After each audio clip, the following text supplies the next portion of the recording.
Bom dia a todas, a todos. O Evangelho desse domingo pode ser intitulado Sede misericordiosos como vosso Pai é misericordioso. Todo o Evangelho de Lucas é simplesmente uma variação desse tema, tornar a propor essa mesma expressão em muitas formas. Isto é o que veremos na passagem que vamos comentar, o 6º capítulo de Lucas, dos versículos de 27 a 38, onde Jesus convida seus discípulos a colocar suas próprias vidas em sintonia com a onda de amor de Deus, para torná-la indissolúvel. Vamos ouvir Jesus. O evangelista escreve: A vós que me escutais. Esses que escutam são os discípulos que Jesus tinha proclamado bem-aventurados, porque, como vimos na semana passada, eles tinham feito a escolha de deixar tudo e segui-lo.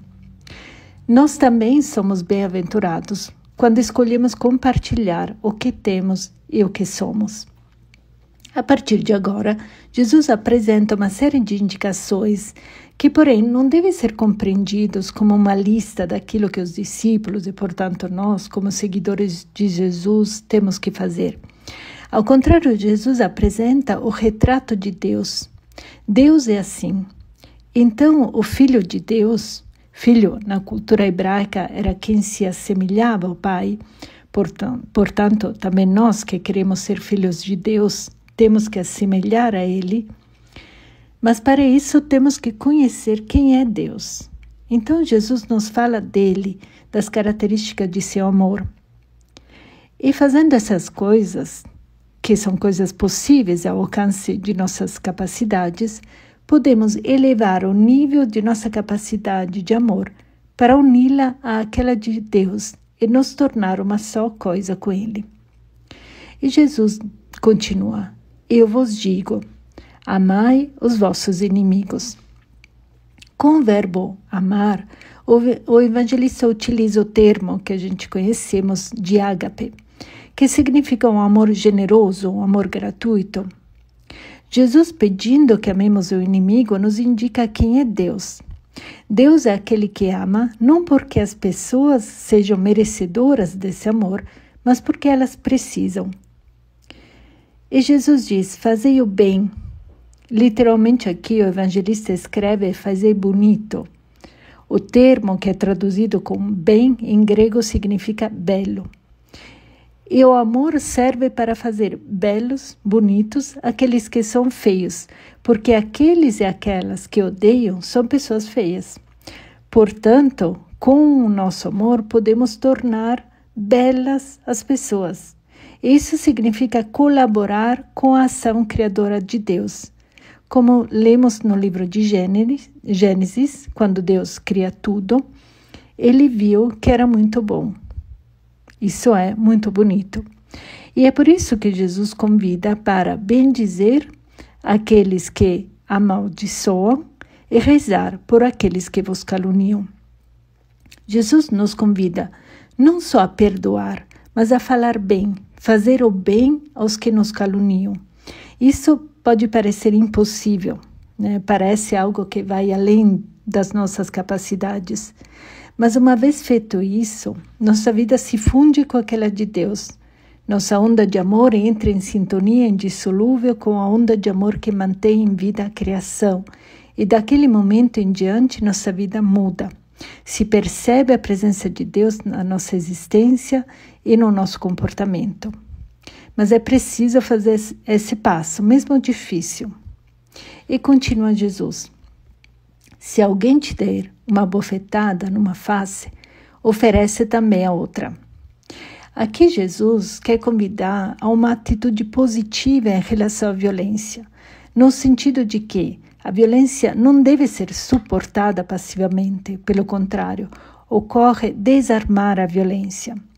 Quando Jesus recebeu uma bofetada durante o interrogatório do sumo sacerdote, ele não ofereceu a outra face, mas perguntou: me mostre onde errei. Como a dizer, explica-me o motivo dessa violência. A dignidade a perde quem bate e não quem é esbofeteado. Ele nos pede então, para serem pessoas capazes de amar e ricas daquela misericórdia que agora Jesus vai nos pedir.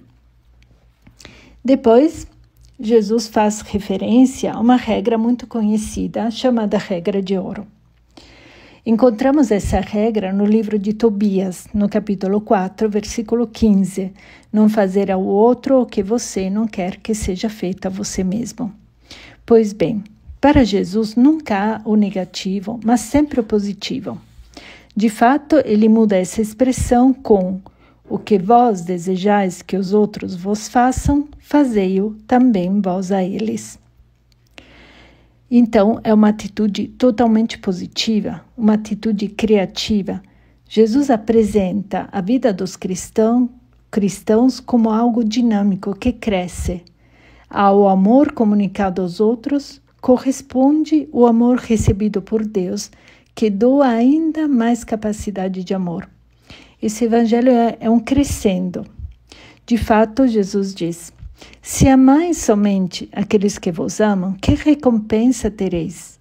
Até os pecadores amam aqueles que os amam.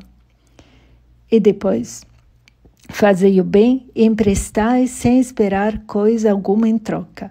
Então a vossa recompensa será grande e sereis filhos do Altíssimo.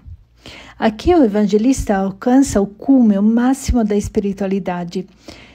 Nós não nascemos filhos de Deus, mas nos tornamos através da imitação de seu amor, da acolhida e prática do seu mesmo amor. E qual é o amor que permite que Deus nos reconheça como seus filhos? É o amor para os que não o merecem. Não merecem, mas precisam desse amor. Poderíamos resumir assim: o Filho de Deus é aquele que é capaz de querer bem àquele que não o merece, de fazer o bem sem esperar nada em troca, só para ter a alegria de fazer o bem. E por último, perdoar antes que o perdão seja demandado. Se tivermos essas três atitudes, alegramo-nos, porque diz o evangelista, somos filhos de Deus. E aqui Jesus destrói um dos pilares da religião, de todas as religiões. Em todas as religiões, Deus premia os bons, mas castiga os maus. Pois bem, Jesus supera tudo isso. Jesus apresenta um Deus não bom, mas exclusivamente bom, cujo amor é dirigido a todos. Eis porque Jesus diz, porque Deus é bondoso para com os ingratos e os maus. Aqui o evangelista Lucas também supera a teologia de Mateus, que no capítulo 5 escreve: Deus faz nascer o seu sol igualmente sobre maus e bons e cair a chuva sobre justos e injustos. Aqui não, os bons e justos desaparecem. Deus é bondoso para com os ingratos e os maus. Deus é amor, e a sua é uma oferta contínua e crescente do amor a todas as pessoas. Eis então aqui a palavra-chave, aquela em torno da qual está centrado todo o Evangelho de Lucas: sede misericordiosos. É a única vez que aparece no Novo Testamento o termo misericórdia. Há apenas mais uma vez como citação na carta de Tiago. Esse termo, misericordioso, é um termo feminino, materno, que vem de um termo hebraico, Hakamim, que indica o ventre, o útero. E aqui Jesus faz uma contraposição, afirma: sede misericordiosos. Poderia dizer como é misericordiosa uma mãe, porque fala-se disto, do que está nas entranhas maternais. Em vez diz como vosso pai. Contrapõe a atitude da mãe com a do pai, mas não as opõe. Na realidade as une. Jesus apresenta um pai que é materno, e o amor materno é o do amor incondicional. E é isso que Jesus convida, para sermos misericordiosos, como também o vosso Pai é misericordioso. Enquanto no Antigo Testamento, o Senhor concluía suas prescrições com o convite: sejam santos como eu sou santo. Mas a santidade pode nos separar dos outros. Santidade entendida como observância de regras. Aqui Jesus nos convida a sermos misericordiosos como o Pai é misericordioso. Esse amor maternal, esse amor visceral, não só não separa, mas aproxima, não afasta, mas une. E Jesus continua nesse crescimento, dizendo: não julgueis e não sereis julgados, não condeneis e não sereis condenados. Aqui não julgais não significa que eu não possa ter uma opinião sobre uma pessoa. Significa não emitir uma sentença, não colocar uma etiqueta que permanece para sempre, oferecer aos outros outra possibilidade. E aqui está a surpresa: perdoai e sereis perdoados.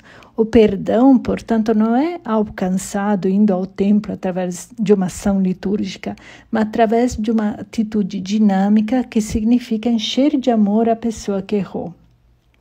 Nós somos já perdoados por Deus, porque Deus é amor e nele tem o perdão.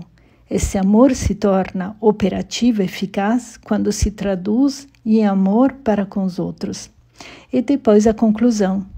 Jesus se refere ao uso dos mercados, quando as mercadorias eram colocadas no vestido, que era usado tipo uma sacola, uma bolsa. Dai e vos será dado. O Senhor não se deixa vencer em generosidade.